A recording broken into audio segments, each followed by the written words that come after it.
Hello everyone, welcome back. Today we are doing a deck tech for Bello, Bard of the Brambles. Bello is a legendary raccoon bard, and he says, during your turn, each non-equipment artifact and each non-aura enchantment you control with mana value 4 or greater is a 4/4 elemental in addition to its other types, and has indestructible, haste, and whenever this creature deals combat damage to a player, draw a card.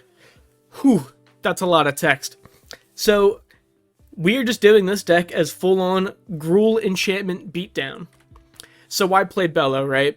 I like him because there's 3 different ways to build him. You can build him all in on artifacts, you can do all in on enchantments, which we're doing, or you can split the difference, go half artifacts, half enchantments, really whatever you'd prefer. He makes all of your value pieces 4/4s with indestructible and haste, which is great for attacking. 4/4 is like no joke of a size. And it's also nice because normally enchantments just sit around and do nothing. They don't do nothing, they have like good effects. However, now that we can just kill our opponents with them is even better. He also draws you cards because the thing is 4/4 is a good body. It's either going to get chump blocked, which is okay, or they're just going to take 4 and we'll draw a card. There's really like, indestructible just gives such awkward blocks for what it is. It's like, you're not going to kill the creature anyway, so you're either just taking the damage and letting us draw a card, or you're killing one of your creatures, and that's fine. And that's the cool thing about fully swinging out, is because enchantments don't do anything anyways, and they're also only animated during our turn. So when we're attacking with them, it doesn't matter if we fully swing out, because after combat, or really after our turn, we're not going to be able to block really anyway, so it doesn't matter too much. So here's the game plan. We do need them to win. Just flat out, the whole deck relies on all of our enchantments and all our artifacts being animated at any given time. So early game, we just want to get down rocks, ramps, and value enchantments. Mid game, we just want to get down more enchantments, like the bigger ones that are going to get animated. And then we're going to want to play Bello, because he's basically a combat trick when you really think of it. And then late game, we just make a big board of 4/4s, indestructible haste, swing out, we win the game. So just channel and deck stuff. The deck is about $333 at the making of this video. Bloomberg's still early. I still think it's technically pre-sale. It's August 1st at the making of this video. Either way, get the cards you need down from the link below. Wait till they're a little bit cheaper, because Bloomberg prices are still high for a couple days. And then as always, like, comment, and subscribe to the channel. So going into it, we have no planeswalkers, but we do have a battle. Invasion of Chandalar is nice, just because when it enters the battlefield, return 3 target permanents from our graveyard to our hand, which is just nice, easy recursion. And then it just happens to have 4 loyalty counters. I don't know, it has 4 whatever counters on it. That's enough for one of our guys to kill anyway, and then it's going to flip over, and we're going to be able to cast Leyline Surge, which is, again, since Invasion of Chandalar's CMC is 5, Leyline Surge CMC is also 5, so this guy is now a 4/4. At the beginning of our upkeep, return target permanent card from our hand, or put target permanent card from our hand onto the field, which is nice because we do have some pricey guys, but it doesn't matter because we're in Gruul, so we can ramp out. Going into creatures, I'm not going to say it every time, but if you see an artifact or enchantment that has 4 or more mana, just assume it's a 4/4. But Arasta having reach is nice, and then just being, whenever an opponent casts an instant or sorcery spell, we just make a 1/2 dude. One of the weaknesses with the deck is that we can go very, very aggressive on our turn. However, we don't have a lot of creatures to really back us up on our turn. So we're kind of open when it's our turn, so we need to mitigate that. That's just one of the vulnerabilities of the deck. So making a it's just during our opponent's turn at least, is a 3/5 blocker with reach that also just makes 1/2s with reach for chumping. It's really good. Archetype of aggression to give our creatures trample. Our opponents can't have it, which is just kind of a little cherry on top. But when we're attacking with 4/4s, we don't want them to just get chumped by 1/1s. We want to have that damage go through. Composer of Spring has Constellation. Whenever another enchantment enters the battlefield under our control, we may put a land card from our hand onto the battlefield tapped, and then if we have 6 or more enchantments, you can just put a creature or land from your hand onto the battlefield tapped. So the nice thing about Composer of Spring is we have a lot of enchantments coming in anyways, and one of the issues is I didn't want to go too far in on it because sometimes we're not going to be able to get through on attacks, but we're going to be drawing a good amount of cards. Hopefully cards like Archetype of Aggression can make those 4/4s go through that will draw us cards. So in my head, we're going to be drawing a lot of cards during our or after combat, and then like during our main phase, like we can start playing more enchantments and then just playing more lands and just ramping. Destiny Spinner, short, sweet, to the point. Creatures and enchantments you control can't be countered. And then we can pay 4 mana to make one of our lands a big XX with haste, where X is the number of enchantments we have, which is kind of cool. Eidolon of Blossoms is a 4/4 that enters the battlefield, and whenever another enchantment enters the battlefield, we draw a card. So that's already another good amount of card draw. We literally have, I think, like 23 enchantments or whatever in this deck, so that's pretty cool. Fanatic of Ronus is interesting because he taps for a green, and then you can tap him for 4 green if we have a creature with power 4 or greater. And the real trick with that is all of our enchantments, or at least most of them, are going to have power 4 or greater. So he's going to be tapping for 4 mana. And then we can eternalize him later, which is nice because he'll come back as a 4/4, which will then enable himself, which is kind of cool. He's also a 1/4 for some reason. It's a weird mana dork body, but whatever. Goblin, Anachromancer, Anarchaeomancer, doesn't matter. He's a staple in every Gruul deck now since he's been printed. Just all of your spells that are green or red cost 1 less. He's a cost reducer, which is cool. Nylea, God of the Hunt, and Nylea, Keen Eye. I like the gods in this deck, and I'll say why, because during our turn, they do get downgraded. I will say they do get downgraded to be 4/4s. That's just one of the issues with Bello. However, they're always indestructible, and if we don't have our devotion up to 5, they're still creatures, which is nice.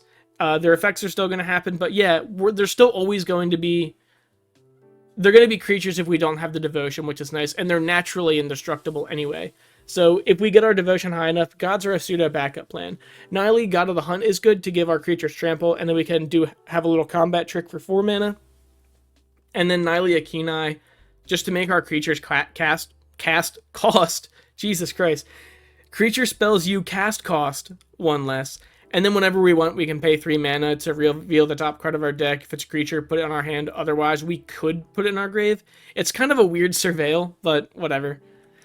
Nylea's Forerunner, just trample. Other creatures you control have trample. Again, we don't want our 4/4s being chumped. He's also a guy that kind of gets downgraded, kind of gets upgraded, because instead of being a 5/3, he's now a 4/4. Take that as you will. Well, it doesn't matter. Sanctum Weaver, add X mana of any one color where X is the number of enchantments you control. We're an enchantment deck, so it makes sense. Setessan Champion, whenever another enchantment enters the battlefield, or not another enchantment, whenever a enchantment enters the battlefield, you put a 1/1 counter on Setessan Champion, and then you draw a card. So she passively just gets bigger and draws you cards. It's really good. Solemn Simulacrum, I know he's not an enchantment, but he's an artifact that costs 4 or greater. So Solemn is a 4 mana 4/4 that enters to search our deck for a basic, and then if he dies, we draw a card. Kind of good to me. Weaver of Harmony, just to make our other enchantment creatures get +1/+1. So now they're all 5/5s, which is cool. And then if we have an interesting copy ability from an enchantment, we can just pay 1 and tap it and copy it, which is kind of cool. So we can just double up on something. Wildseer, Scouring Maw. When I was making this deck list, Wildseer is actually very high in contention to be the commander, but I decided that Bello is way better. But anyway, enchantment trample 6/6 for 5 is cool, and then enchantment spells you cast from our hand to have Cascade. So it's kind of always a 2-for-1 with Wildseer, which is nice. And we'll see what we can get. And then the final creature, which is also just more enchantments, is Xenagos. Has the whole god thing indestructible, but he does make one of our guys bigger where actually that creature's power. So now we're making 8/8s at the very worst, which I think is pretty good. And also he has the whole god like indestructible. He's hard to go anywhere like during our opponent's turn. Going into sorceries, we have Blasphemous Act. Now let me paint you guys a picture of Blasphemous Act, right?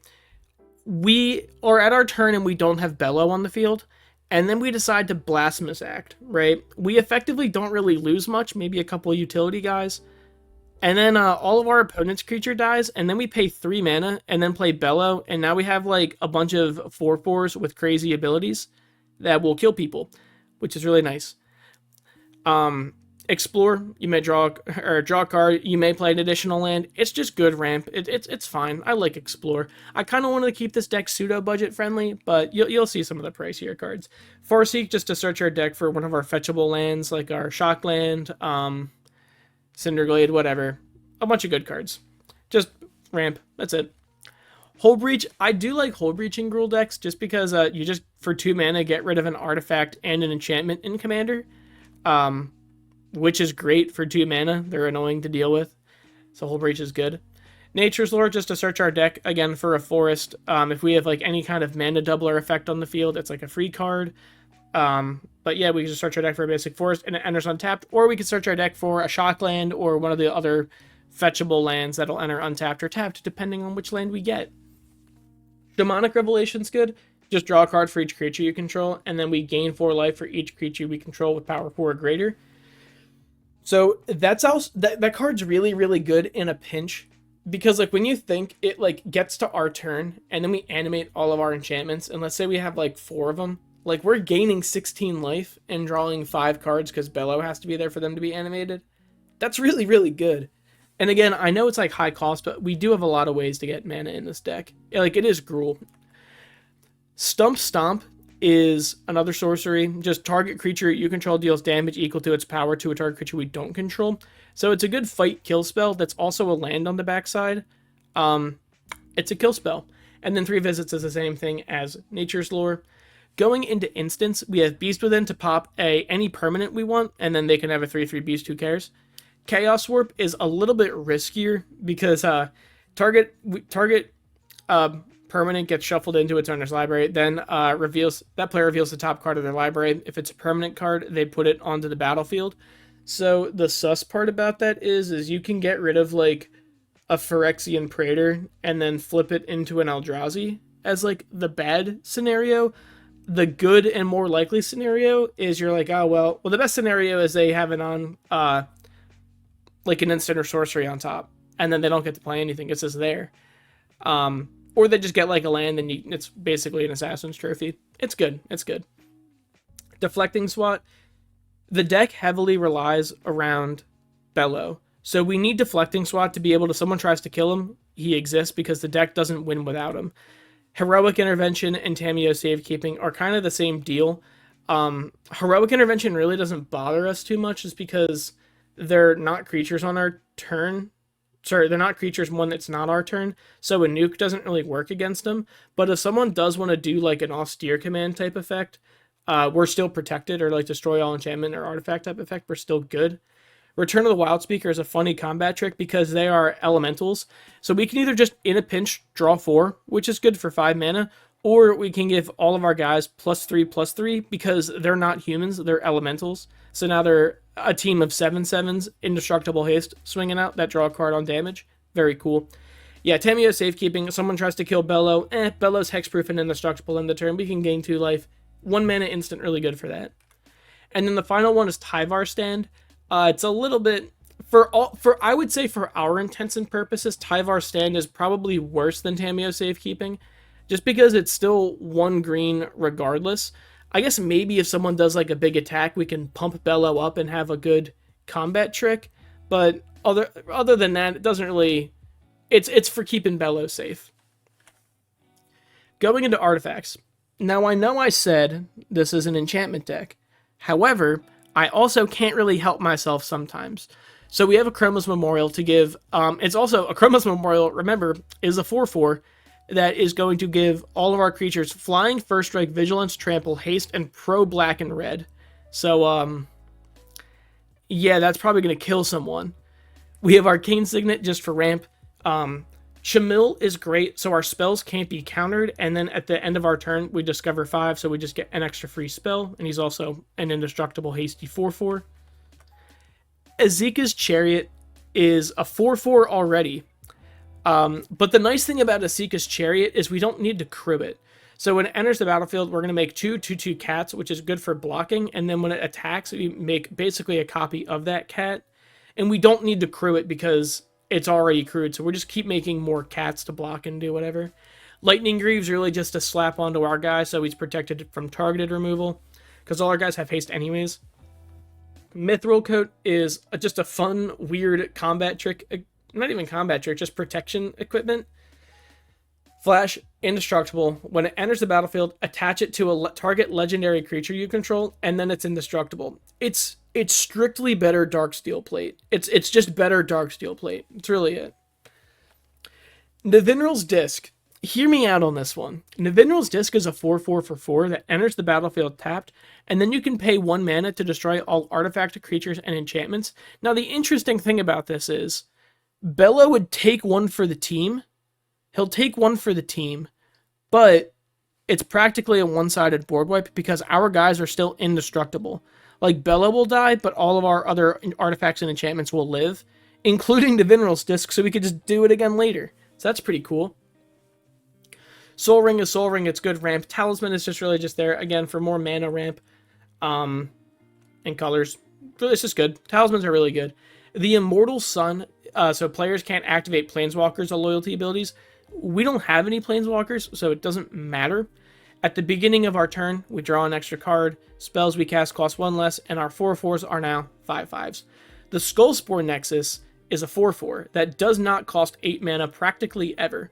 But whenever one or more non-token creatures you control die, create a fungus dinosaur creature token with base power and toughness equal to the number, the power of those creatures. And then we can just pay 2 to double target creature.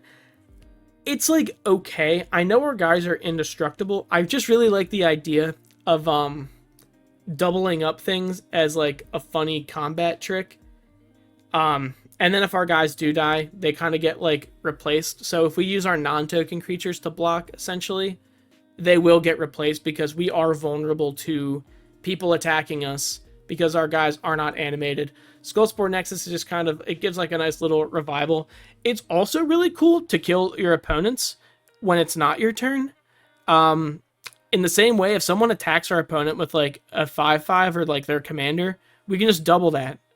And now it's like they take double commander damage, or they take a lot more damage than they originally thought, and it's only 2 mana to do it. Going into enchantments, we are an enchantment deck.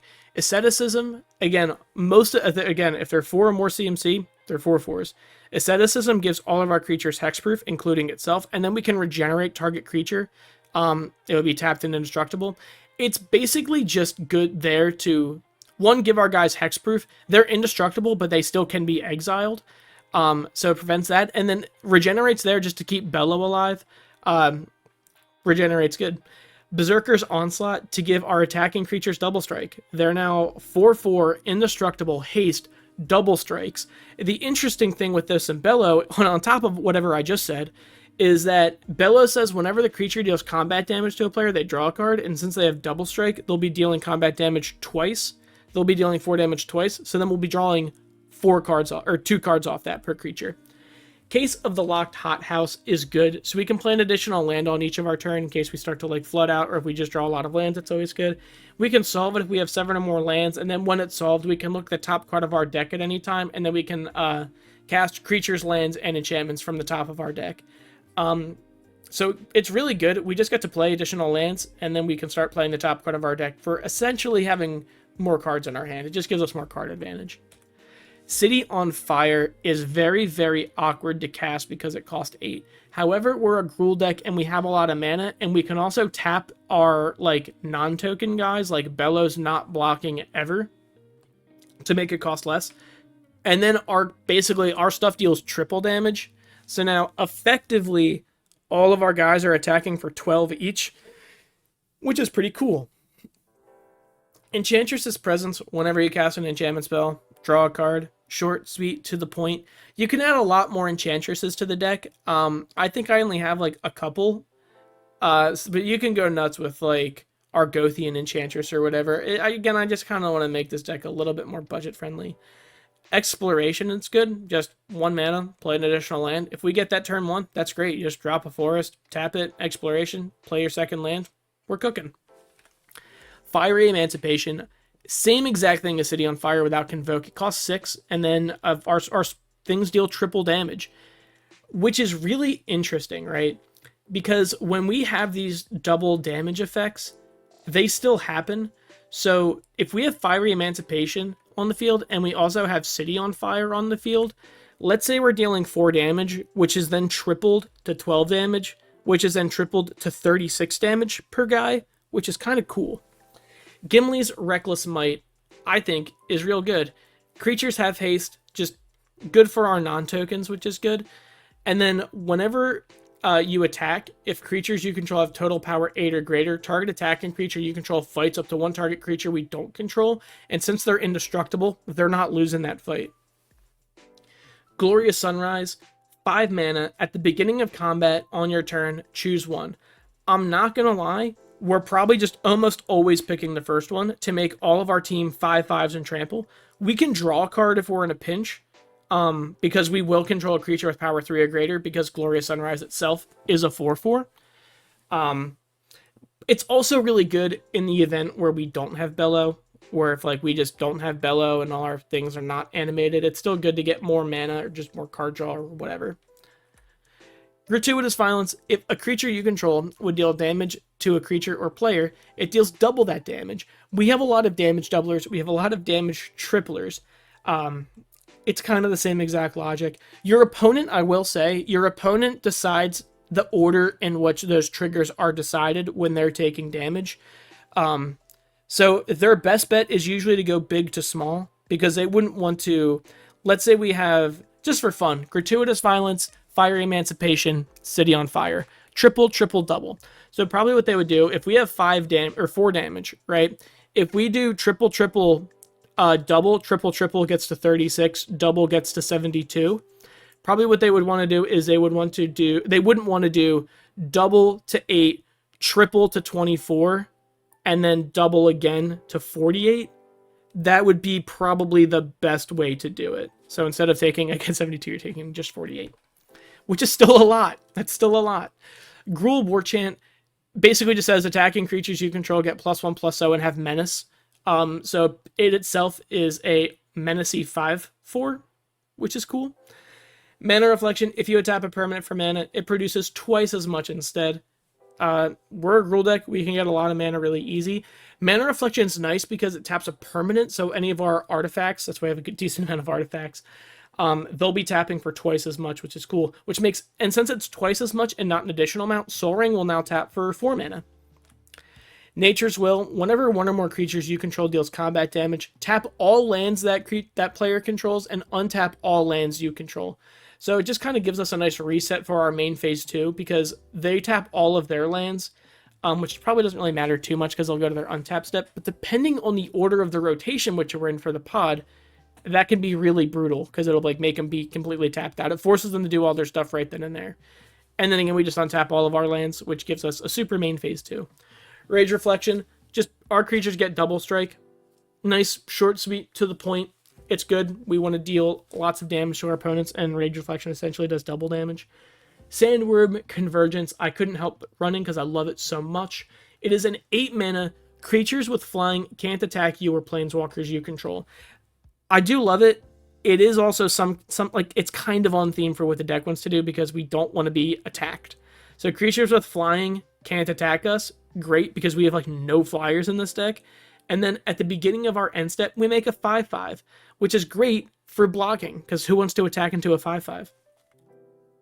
Sight of the Scale Lords. At the beginning of combat on your turn, creatures you control with toughness 4 or greater get +2/+2 and gain vigilance until end of turn. So the way you use this card is you go to combat, right? And then you have Bello trigger first. So all of your guys are now 4/4s. Then you have Sight of the Scale Lords trigger. Now they're all 6/6s with vigilance. So a little bit better.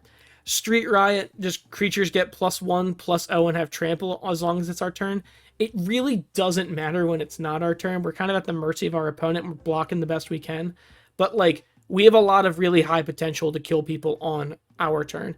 Or at least the very least, even if we can't deal with blockers, when we're swinging out so frequently, they're going to have to block our guys, or else they're taking 4 and we're drawing cards. So our guys get a little bit bigger, and they have trample. Sunbird's Invocation, to make all of our cards have a 2-for-1 basically. Whenever you cast a spell from your hand, reveal the top X cards of your library, where X is that spell's mana value. You may cast a spell with mana value X or less from among them, revealed this way, without paying its mana cost. So basically, and then you play it, and then you put the rest. So basically, the way that works is, let's say we cast Street Riot from our hands. We reveal the top 5 cards of our deck, and then we play one of them for free. That cost 5 or less. Unnatural Growth. Green, green, green, 1. Awkward mana cost, but we're 2 color, and it really doesn't matter. At the beginning of each combat, not just ours, double the power and toughness of each creature you control.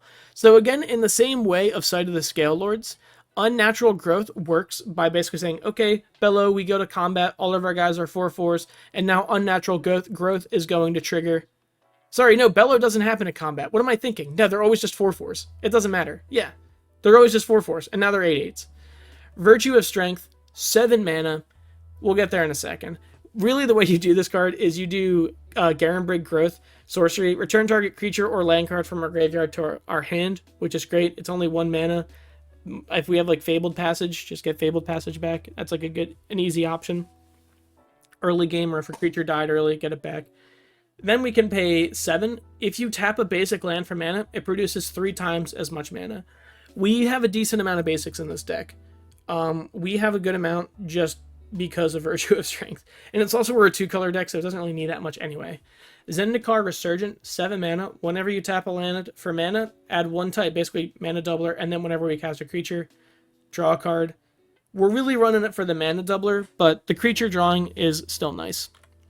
Going into lands, we have Cavern of Souls. This is exclusively in the deck to say Raccoon, so that Bello is uncounterable. That's all it's there for. We can't have Bello be countered. Cinderglade is good because we can fetch it. It's almost always going to enter untapped. Command Beacon is, if Bello keeps dying, we don't want to pay $1 billion for him, so we could just pay him for a quick, easy 3. Command Tower is Command Tower. Fabled Passage was that fresh new strawberry art. Just a nice, easy fetch land. Thins the deck a little bit. Field of the Dead. I kind of need Field of the Dead in the deck.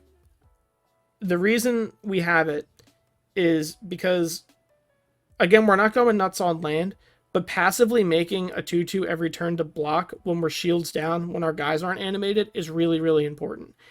Since we can get that ability on a land, Field of the Dead is in the deck. We also have Carplin Forest. It's just a pain land. It's good. Reliquary Tower, because we're going to be drawing a lot of cards. Roadside Reliquary, I decided would be a good include because we have a decent amount. We have a lot of enchantments, obviously, but we also have a decent amount of artifacts, so we could just draw 2 cards real quick in a pinch, or worst case, we just draw 1 card real quick. We also have Rockfall Vale, just because it's always going to enter untapped. Rootbound Crag, it's a check land. It's also always going to enter untapped. Sheltered Thicket is nice because we could either, it's going to enter tapped.